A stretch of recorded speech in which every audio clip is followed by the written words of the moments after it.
we fly to Korea directly from Japan to join the World Championship. So in the first Shiai in my life, I'm so scared. And Ji Sensei told me, okay, don't be nervous. You just do whatever you did the normal training in Hong Kong. So okay, then I go. This is my beginning. It's a really, really hard feeling that you carry higher down than the people, that you can't do anything. But this is also the Kendo spirit. 踢咗線平常心 rather than just win or lose. It's okay, I can't hit my opponent. Never mind. Just keep on hard training and continue. One day, hopefully, you could do it in the normal way. Hey guys, welcome to another episode of the Tokushikai Inside Look podcast. Today we're speaking with Agnes Lee Sensei from Hong Kong, China. Lee Sensei has been training for over 20 years and was on the national team for 5 World Kendo Championships and currently holds the rank of 5th Dan in Kendo and 5th Dan in Iaido. Today we'll be talking about what drew her back to practice after nearly a decade away and the challenges of becoming a beginner again. Lee Sensei is an inspiration to me and many other young budo practitioners for her selflessness and courage, and it was a pleasure to speak with her about her experiences and philosophy for practice. I hope you enjoy our conversation with Agnes Lee Sensei. Hello everybody, my name is Agnes Lee. I'm come from Hong Kong Kendo Association and I'm doing Kendo for over 20 years. I start Kendo right after my secondary school. I hope to find something more interesting to practice rather than just doing basketball or swimming. At that time, comics book is very popular in Hong Kong. So I read the comics which is topic is Kendo, which is quite interesting, very interesting. So I try to find from Hong Kong any Kendo can learning. And finally, around 2 years to find the association because at that time it's not so popular. In Hong Kong, around 20 or 30 people know about it. I find it very interesting and I am practicing for up to Sandan. This is my starting history. And at that time, some people in Hong Kong, they also practicing Iaido. It's only a few people. I started with 1991 or something. And I get my Shodan in Japan. After that, in Hong Kong, the people stopped practicing. So Iaido, I quit for more than 20 years.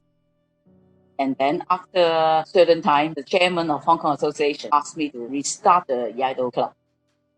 And I'm at very low down at the time. So I'm practicing with the people, not only teaching, definitely not teaching. So I'm practicing with them, and then now I do 5 dan for the Iaido.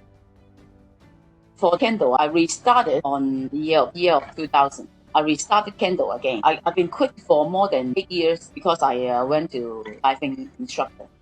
But at that time, I didn't forget the feeling and the concept of Kendo gave me. The confidence and the patience and all the concept of Kendo, I didn't forget. So I pulled my focus back and go back to Kendo again by the year of 2000. You said in the early years, so that was late 80s, early 90s, there was not too many people doing Kendo in Hong Kong. Was there any back and forth? Were people going to Japan? Were people coming from Japan to Hong Kong? Yes, people from Hong Kong going to Japan quite often when we go to some dojo practice, even the police dojo in Tokyo. I've been there several times when I was very young. I followed the senpai to practice at that time. And also many Japanese sensei group of people come to Hong Kong dojo for visit. Part of it, they doing Kendo in the nighttime and the daytime they go for sightseeing. So it's have two functions. And we appreciate very much that there's a lot of group of people, they choose Hong Kong to practice and sightsee at that time. So they were coming to Hong Kong to sightsee and they contacted the local Kendo clubs and asked if they could come practice with you? Yes, in Hong Kong, the development of Kendo is the main association, Hong Kong Kendo Association. And up to now, we have around 10 subsidiary dojo. So people promoted to higher down. We try to promote more Kendo in different districts. We open our own dojo to practice. Like me, I'm doing the Kendo in Hong Kong University, helping them to create a Kendo club. But the Hong Kong University club is the youngest one, I can say. It takes a long time for the students to develop the club. But I keep on teaching them for more than 10 years. When you first started, you said there was 20, 30 people doing it. Was that one club or was that a couple of clubs? In Hong Kong, the olden days, it's only one club. in the early 80s or 90s. Only one club. So there are some Japanese working in Hong Kong. They will serve as a sensei to teach us and to take up with us. At that time, I think Hong Kong people, except the original chairman, I mean, he is 5 dan in Kendo, but now we immigrate to Toronto. But we lost of contact already. If we are really want to see Mr. Ju Sensei is the oldest chairman. So we really want to keep contact with him, but seems to be disconnected. How does you go about starting a club? Do you just contact the local public community centers and ask if you can rent a space? Does the Hong Kong Kendo Association help find and open these spaces? Talking about being a dojo like me, in Hong Kong, first of all, we need to register in the government as a charity group. They have some criteria and document you need to submit, and then declare that you're for charity. Because in Hong Kong, subsidiary dojo or some this kind of group normally it's not for earning money. I mean, not for business. After we register in the government, we contact the Hong Kong Kendo Association and register over there as a subsidiary dojo. Of course, it's according to the M&A. Then we need to fulfill some criteria also. Like in Kendo, if you want to be a full subsidiary dojo, we need to have members totally have 10 dan. Like you have 5 dan and with another 2 people with 5 dan and 10 dan, okay? Or you got 3 people get together. Like I'm 5 dan, I got one member is 3 dan and another member 2 dan, then I can register as a full subsidiary dojo. If I don't have full subsidiary dojo, then I can register as an associate dojo. My dojo is associate dojo, so-called, which is not enough for 10. So I register with 2 more members when I was 5 dan plus 2 members with 2 dan. So only 9. So I register as associate dojo in Hong Kong. What's the difference? Actually, it's not too much difference. The difference mainly is we only can have one candidate to participate in the Senate. Every dojo, we need to send in 1 or 2, depends on your situation. For the associate dojo, we only can submit 1 member to sit in the Senate panel. And if you are full subsidiary dojo, we can submit 2 to the Senate to monitor the Hong Kong Association to how to use the money in Hong Kong. Because in government, we have also some subsidies from Hong Kong government. Not too much money, but there is some for us to making the competition or support us to have training in national team members. Okay, well, that's actually a great transition. I know you've been a member of the national team for several world championships. Can you tell me about how you got into it and what was each of those events like? Long time ago, you need to attend is the first criteria that to be a national team member. And then the coach decide who can go to the national team for fighting in world championship. But nowadays, we've been developed so many years. We've been developed a very good system to ask the member they join. So we apply to the Hong Kong Kendo Association to be the member for selection. So many criteria that we need to join the local competition, overseas competition that arranged by the association as well, and how active and how your performance. The local GI, we calculate and develop a very good system nowadays. What was the first competition that you participated in, first world championship? And how many people were in Hong Kong doing kendo at the time? The first time to join World Championship is Korea, 1988. At the time, I was only a beginner. I can't remember it's Shodan or Nidan, could be. So it's all arranged by the association. At that time, it's only very limited people, not too many. So the people, like men team, we send 5 people or 6 people go together. And the girls team at that time is no girls competition in the World Championship. I only can join a friendly match, we call the friendly match in World Championship for the girls GI. So it's not too much criteria at that time to be the national team member. So I'm quite lucky, I can say. At that time, only maybe 10 girls was in Hong Kong doing Kendo. And then for continuous keep practicing in Kendo, it's only few people. So I'm lucky, I can say, easier to be representing Hong Kong at that time. How did participating as a member of the national team and going to World Championship impact you personally? Honestly, in the first time, I don't know, I know nothing. They just say we go to Korea for competition, and I follow. I know nothing about it. And when the first GI, even though at that time Hong Kong don't have much competition arranged for a local member because not honestly, it's not too many people participate. So at that time in Hong Kong, it hasn't been start for any local competition. So the association arranged us to have practice in Japan for more than 2 weeks, as I remember. So at that time, Holiday Sensei, famous family, the father and the famous sister, Holiday Agnes Lee Sensei, the family is Kendo playing and the whole family is doing Kendo. At that time, the Holiday father bring us to Japan to practice in quite a long time, more than 2 weeks. And then we fly to Korea directly from Japan to join the World Championship. So in the first GI in my life, I just know nothing. What is it? So I'm quite scared, and what should I do? I'm so scared. And the chairman, Ji Sensei, told me, okay, don't be nervous. You just do as whatever you did the normal training in Hong Kong. So okay, then I go. So this is my beginning. It's quite interesting. It's a very precious experience at that time. Did you participate as a member of a women's team? I keep on, well, actually, it's not distinguished into too much. At that time, we just fighting with the men, even in Hong Kong. It hasn't been separate so clear because even in the World Championship, we just have friendly match for the girls. We don't have female team. Until I stopped Kendo for a few years, I noticed that, wow, there's a women team for the World Championship. I'm so happy. And I find Hong Kong at that time, more girls is doing competition.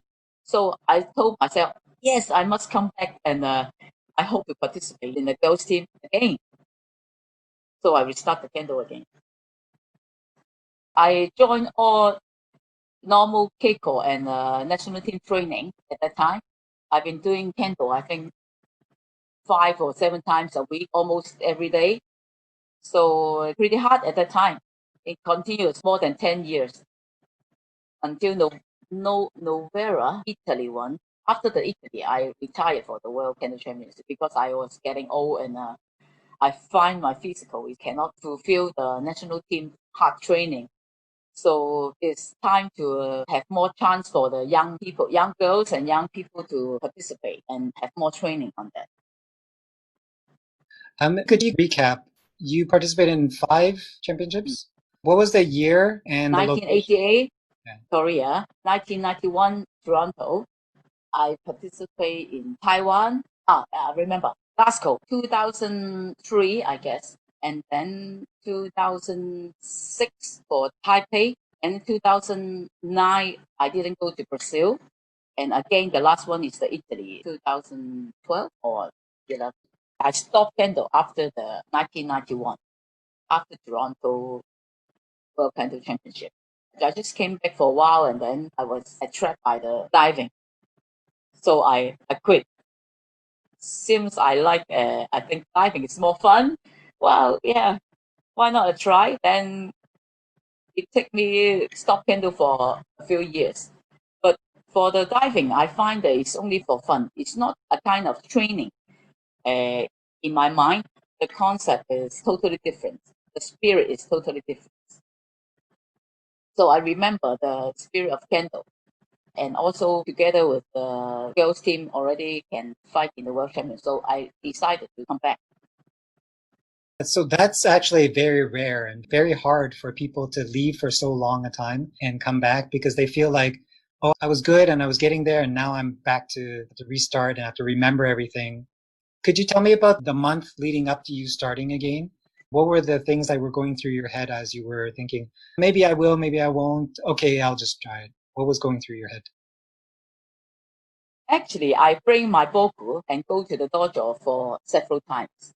before I really resumed my Kendo training. A few times I go in, I feel very hard. I can't really remember how to do. Of course, still a little bit memory on the movement, but my body can't move at all, can't hit people at all. At that time, when I quit, I already sandan. So I get back, I carry sandan, but everybody was, even though lower down, they are doing regular training. It's much easier. And for myself, I feel, it's really hard and so heavy, the vocal is. So I not get used to regular time to carry my vocal and go out to join the training. But I keep pushing myself, and I remember the spirit remind me I should go again. I should take up the hard training again. So at that time, I told myself, I restarted just like a beginner. I started with beginner, and I followed the senpai to teaching the beginner class, get together in the beginner class. So I started from the most beginning Suryashi, Suburi again. Even though I carry sandan, but I'm a beginner, I told myself. So it took me around 1 year around to catch up with the regular physical training and all the subuli, even the normal keiko. So I get used to, it's time to go training. Monday, Tuesday, Wednesday, like that. At least I get used to my mind. I need to go. So I go. So the physical part is one thing, but then also the people would have changed. Some people might have left from when you were there before. Some people that might have been lower ranked than you are now higher ranked than you. What was the feeling of integrating back into that interpersonal area? Well, it's a really, really hard feeling that you carry higher down than the people, that you can't do anything. But at that time, this is also the Kendo spirit. 啤咗先，平常心。The normal heart of our mind, we should tell ourselves, keep the training, continue, rather than just win or lose. It's okay, I can't keep my opponent at that time. Never mind. Just keep on hard training and continue. One day, hopefully, you could do it in the normal way. Were there people there that remember you from before that were looking and saying, "Oh, I remember when you were practicing here and you were this good"? And Yes, of course. Many senpai and the old people, they keep on practice. Many people don't know me because it's not too many girls in Hong Kong Kendo Association practice at that time. But of course, if more new members, they don't know me. They've been practicing for a few years that haven't seen me for once. So no matter, I just do my best at the time. I think it's very interesting how much of a leadership role you've played now in the Hong Kong Kendo Association. You organize a lot of things. Before you left for that break, that 10 years of not doing Kendo and 20 years of not doing EI, were you doing stuff? Were you helping out the organization in that way? Or was that something new that you brought back when you resumed your practice? When I first stepped in the association, there's a lot of things I noticed.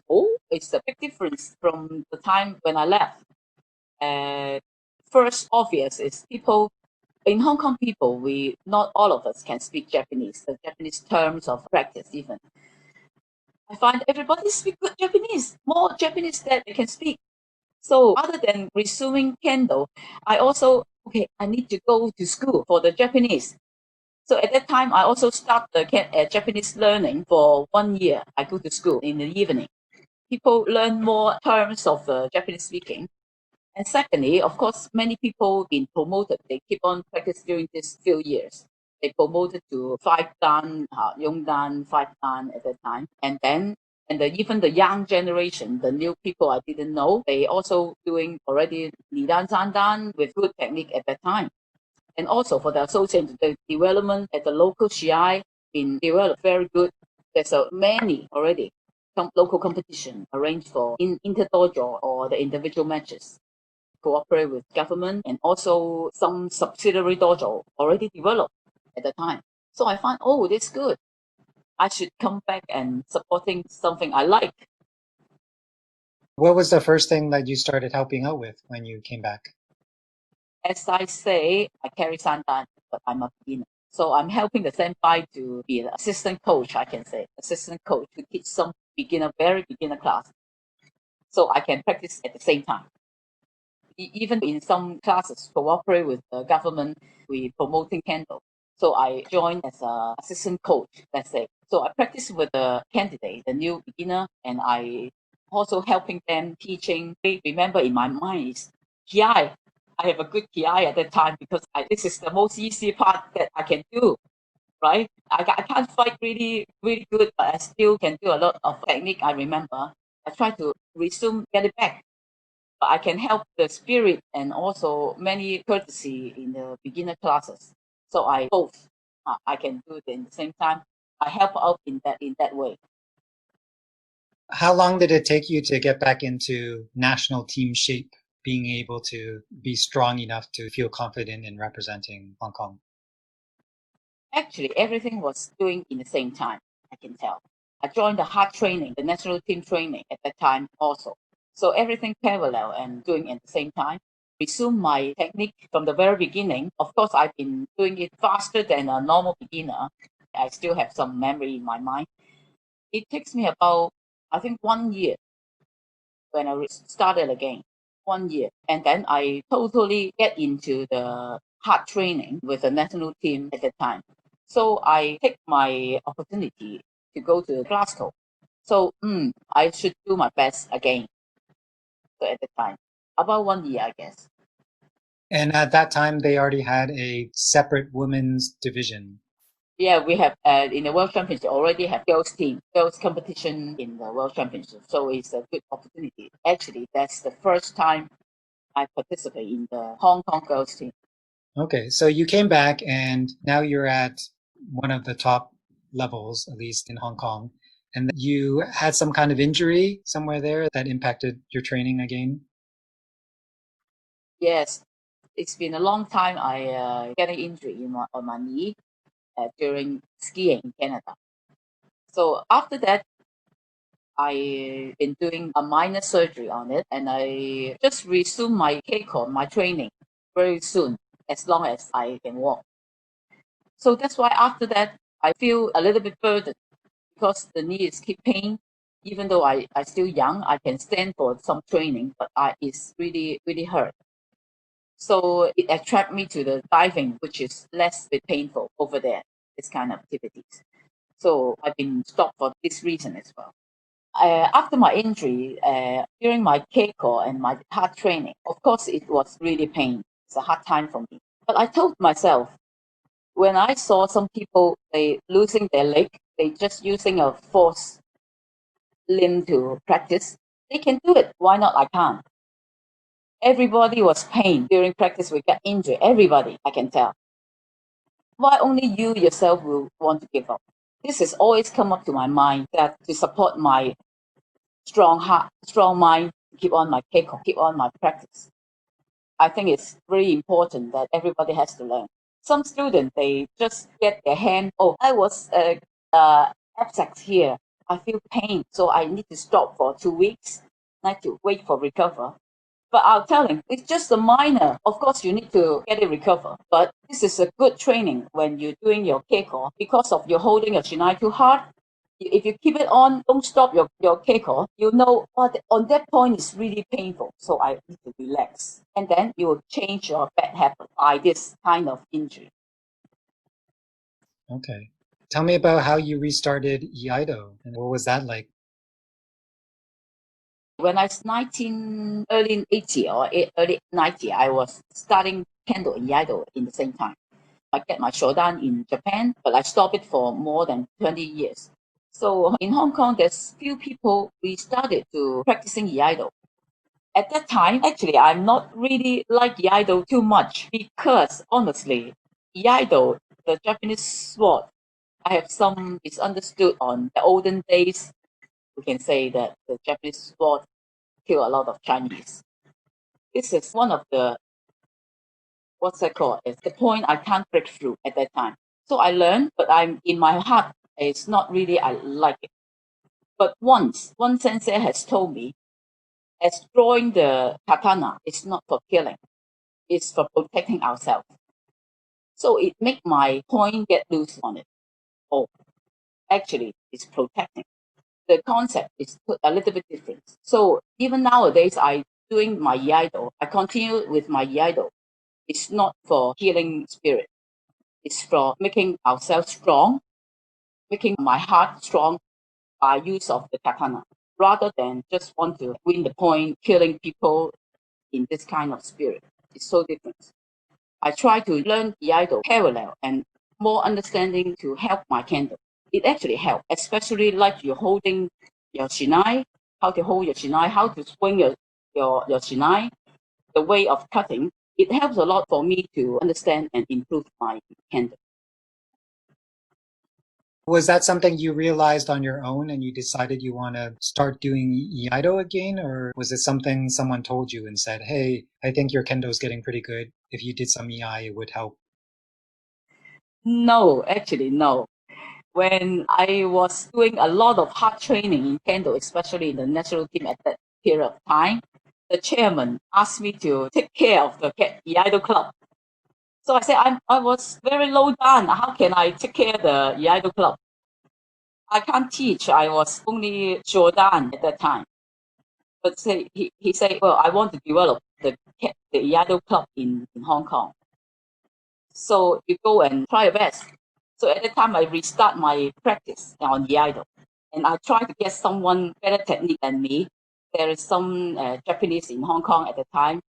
So I asked, please come and do my class. I just been starting my Iaido like an organizer rather than a teacher. Definitely it's not a teacher. I've been organizer, recruit people to come, and she helping me to teach the Iaido.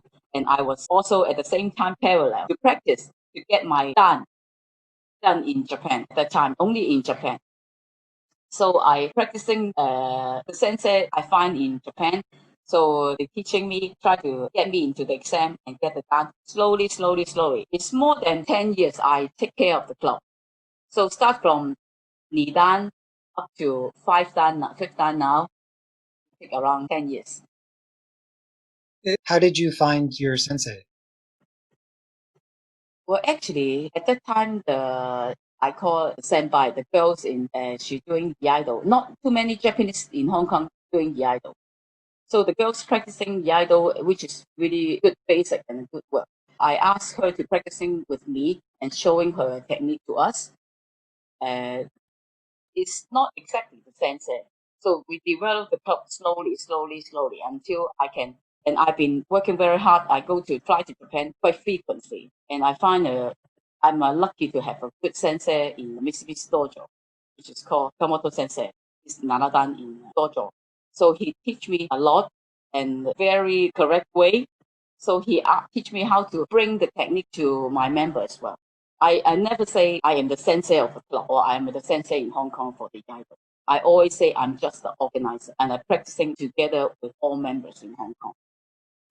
But of course, in nowadays, I believe and I trust myself, my technique, or I'm still can handle to get people start with the Iaido. So I'm practicing with them. This is the only way for myself. Rather than I just so-called myself as a Iaido sensei. I try to I hopefully in the association, together back up with the association, I hope to gather the people practicing in Hong Kong to make more people practicing in Hong Kong with the Iaido. So I make the first competition, Iaido competition in Hong Kong last year, 2019. I start the first Iaido competition in Hong Kong. I hope more people know about it. What is it? And they feel interesting, so they start. Even though in Hong Kong nowadays not have a very high dance sensei, we have local people with Dokkan and not everybody practicing together. I hope to be one of the organizer power and back up with the association to promote this Iaido in Hong Kong. This is the main purpose. The competition last year, was it something that you were thinking about for a few years, or did you just say, all right, next year, I think I'm just going to do this and go? Slowly, step by step. I hope every year we can have the competition, Iaido competition for the even Asia. I think competition in Asia is not too many, except only in Japan. Japan, they have many Iaido competition. Maybe few countries, but I hope then people can gather by means of a competition. They can enjoy and have a good experience from here as well. This is the main purpose. Then people gather and exchange their experience and share the practicing spirit together to help to promote in the same time. You've done so much to help organize Iaido in the Hong Kong Kendo Association. Now that you have your own dojo, what kind of lessons are you trying to bring forward? Something that you have full responsibility over. It's not something that you're helping out with. How are you approaching leading that dojo? In Lenshinkan, my own dojo, of course, I was doing the coaching on Kendo. I try to bring the Iaido to my students. They are mainly Hong Kong University students, alumni, and also the local undergrad students. But since they don't interest in Iaido, I'm very surprised. So far, nowadays, it's only Kendo. In the university, when there's the beginners, I'll let the senpai in my dojo is around Sandan. Nowadays, I have Yongdan. One student have already get the Yongdan in Kendo. So it's pretty good results about that. The senpai is helping to lead the local junior beginners in the university. And when they get on their boku, I will be the one to coaching them.